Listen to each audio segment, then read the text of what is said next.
Hey, what's going on, everybody? And welcome back to the Exquisite Sounds Podcast. It's me, your host, DJ Toryn. So if you don't already recognize his face or recognize his voice, I just want to introduce myself. I'm DJ Toryn with Exquisite Sounds Entertainment, based out of Atlanta, Georgia, but we are available worldwide. And we've been pretty fortunate to do some events worldwide. So, man, thank you to all those folks. And thank you to our folks that's just booking us right here in Atlanta, man. We absolutely love it. Now, if you're checking this out, you're probably like, hey, this is a serious improvement. What's going on here? I see some stuff in the background. I see a microphone.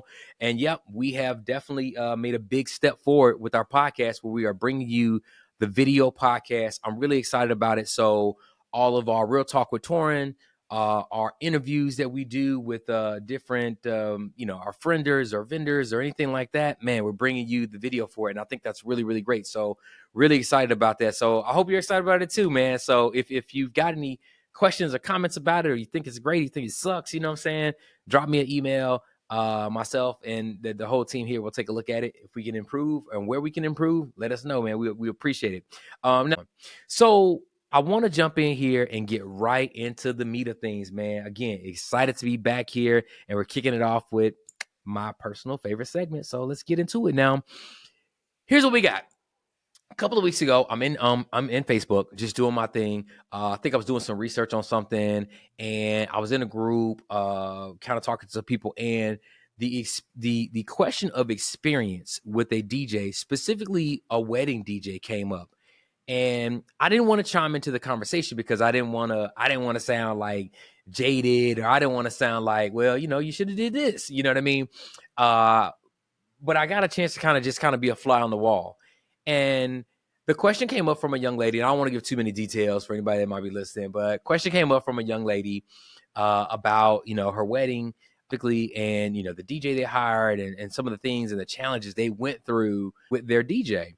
And turns out that, the DJ, like I know of the DJ, right? And great DJ, but great DJ in a different capacity, right? Like, like with everything, they'll say there's different lanes, right? There's, if you drive a truck, there's obviously different lanes of driving trucks or driving buses, things like that. And being a DJ is no different, right? Like you have club DJs, you have DJs that do bars and grills and things like that. You got the DJs that just do homecomings. Like that's what they do, right? And then you've got another set of DJs that do like private events and weddings and things like that. And, everybody's, it's kind of like that Spider-Man picture. Everybody's pointing at everybody, right? But what it really boils down to is everybody's kind of got a lane. And I'm not saying that people don't drift in and out of their lanes, because they do. And that's fine. But it's knowing when you're in that lane, what you got going on, what you're doing, what the expectations are, and meeting those expectations, right? Now, in this case, the thing that happened was, and ultimately what came out was that the DJ that they brought in didn't really have a lot of wedding experience, right? Like, I mean, he's done maybe two, but I'm almost gonna say two is almost like zero, right? Like it takes a while to really understand the wedding game. And then I'll be honest with you, weekend it's different. Every couple is different, every crowd is different. You could be in and out of a couple of different venues. So it's different every time. It's not always the same, So with that, you gotta know how to bob and weave, you know what I mean? But ultimately, in this case, the thing that stuck out was that they brought in a DJ that didn't have the right amount of experience to be kind of doing that job. So it led me to kind of say like, hey, for couples that we're meeting right now, or, that are doing research, does experience matter? Like, hey, everybody wants to turn up. I get it. Everybody wants an amazing time. Everybody wants everybody out their seats nonstop singing at dinner. Everybody wants that. But you've got to bring in the people that can help you to make that happen. So the question came up is, does experience matter? And some people are going to say like, oh man, experience is going to cost this, is going to cost that. We're not talking cost here. I got that coming up in another episode, right? We're just talking strictly experience. And I'm going to go with yes. That experience matters. And one thing I'll say is that with weddings or private events is that this may just be one. It could be one anniversary party. It could be one wedding. It could be, that one signature birthday. It could be, that one party for the matriarch in your family. It's one, right? So you, in my opinion, want to bring in that person that can help deliver on that one event that you're trying to do. If you were to ask me why does experience matter, I've got a litany of reasons of why and what I've seen and why experience matters. But I want to just kind of give you 5 really quick of like, hey, listen, here's some things to think about, and here's why experience matters in this game. Okay. So the very first one that I'm going to get into when we talk about experience, right, is going to be equipment and access to equipment. Now, in this day and age with DJing, pretty much anybody can buy anything. I mean, we've learned that since COVID, like, and even before, but the barrier to entry into this game really is low. And it's just like being a planner. You can take a course, you can buy some stuff, boom, I'm a wedding planner. It's not much different from being a DJ. The only difference is going to be when it comes to experience. You can buy all the equipment that you need. We can have all the same equipment. But I can promise you that the experience that you get with it, someone who hasn't done it versus somebody who's doing it each and every weekend and has done it for like years, or who is really put into the craft, is going to be totally different.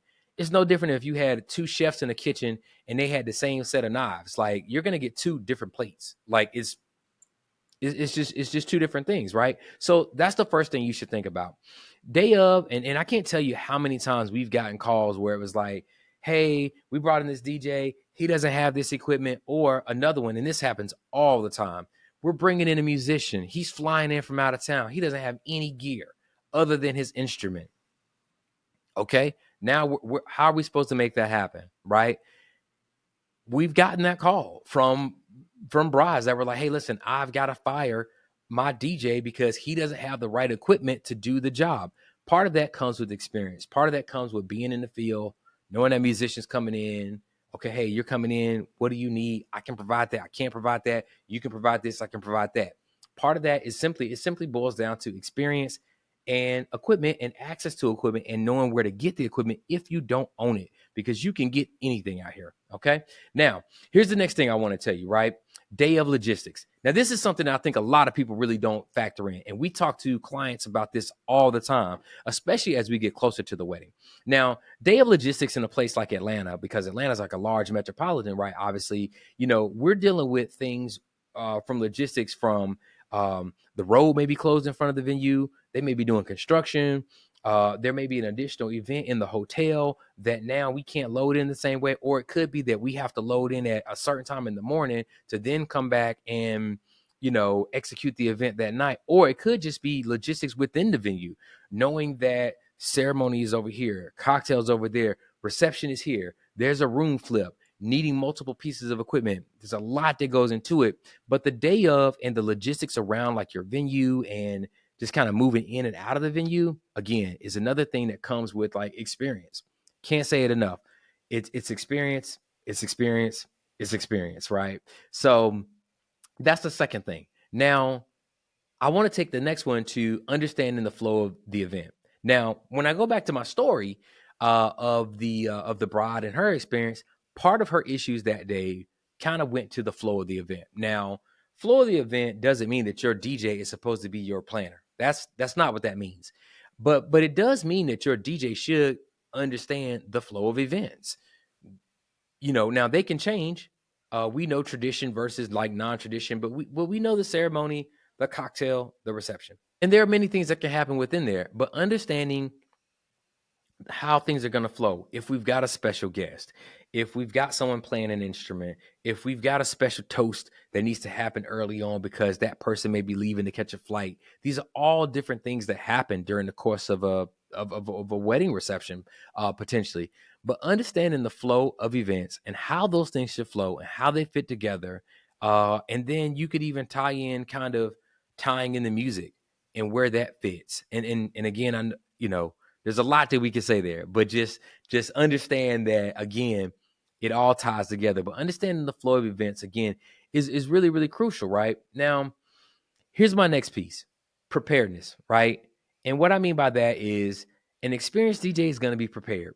They're going to be prepared with all your music, first dance, father, daughter, mother, son, introductions, all those things, down to being prepared for what dinner is going to sound like, or what the reception is going to sound like, or hey, I've got a couple like surprises that I want to, kind of throw in there, but they're going to be prepared. Any DJs that's doing this in and out, they should be ready to go, right? They've got things in folders, they've got their timeline, they've got, names for announcements and toasts and batteries charged. Like, it's all about being prepared. It's all about being prepared. And I can't tell you how many times I've seen or heard stories where it was just like, yo, listen, that really just boiled down to being prepared. I'll fall on the sword and saying, like, I've had experiences early on where I might not have been prepared. I've had team members that weren't prepared, and sometimes those things ended badly. I'm not saying that we're perfect by any means over here. We always have room for improvement, but being prepared there's no such thing as even being over prepared on a day where it's like, this is the most important day and you're going to create a moment, right? So being prepared is another one. Now, if I had to take it a step further, this is where I think this is key. I think an experienced DJ, specifically with these type of like private events, being able to read and react and interact with a crowd is an understatement, right? That's one of the biggest things. And so here's where I tie all this together, right? So in the case of this young lady that I saw in the Facebook group, she brought in a club style DJ. Now, we've all been to the club. I love a good club night, out with the wife or, the fellas, or, we're out in Vegas or LA or something like that. Man, I love it, right? But when you're in the club, typically 98% of the time, DJ's playing his set. Like, sure, he's rock. He may have some crowd interaction, but usually nowadays, DJ's playing the music. Maybe there's a host. But the difference is, in a lot of weddings, typically the DJ is the host. And if you're not able to host, DJ, read the crowd, interact with the crowd, engage with the crowd, then I'm not saying that you're not a good DJ. We're not saying that. We're not saying that person's not a good DJ. They just may not be good in that section or that sector. Forgive me. But it's all about interacting, reading the crowd, engaging with the crowd. Oh, I see they're really into reggae. Let me push that button a little further. Let's take that to Afro beats. I see, Don't Stop Believing was a hit. Maybe we're going to do something else from like the 80s or something top 40 or pop, something like that. It's about being able to see it, react to it, and then create the next moment for the couple. So I know that's a lot. And that's just a few. I mean, I could go on and on and on, but I think these 5 really are key. You got to be able to read and react to the crowd. You've got to understand those day of logistics. Equipment, you got to have equipment. Can't say it enough. Experience matters. It matters. I mean, it's just a reality of it. So again, I got a ton of these, but I just wanted to share a few of why, of not only just why I thought experience matters, but also just the points about it. So check them out. Let me know if you got any questions about it. Let me know if you think I missed anything major, or just if you want to just comment below and tell me what you think, man. That's great too. Let's get into some conversation. Okay, that's my 5 quick things, but I do have 2 honorable mentions. I'm gonna also say vendor relationships and adaptability. Now, if you want to talk about those further, what I'm going to tell you to do is just feel free to either drop me an email at info@exquisitesoundsent.com, or if you want, you could jump in the comments and tell me what you think. Listen, I hope this was helpful to you. If you got any questions for me or the team here at Exquisite Sounds, don't hesitate to reach out to us. You could always contact us. Of course, email info@exquisite sounds. You can find us everywhere at Exquisite Sounds ENT. And I'm looking forward to talking to y'all on the next one, man. Y'all be good. Peace.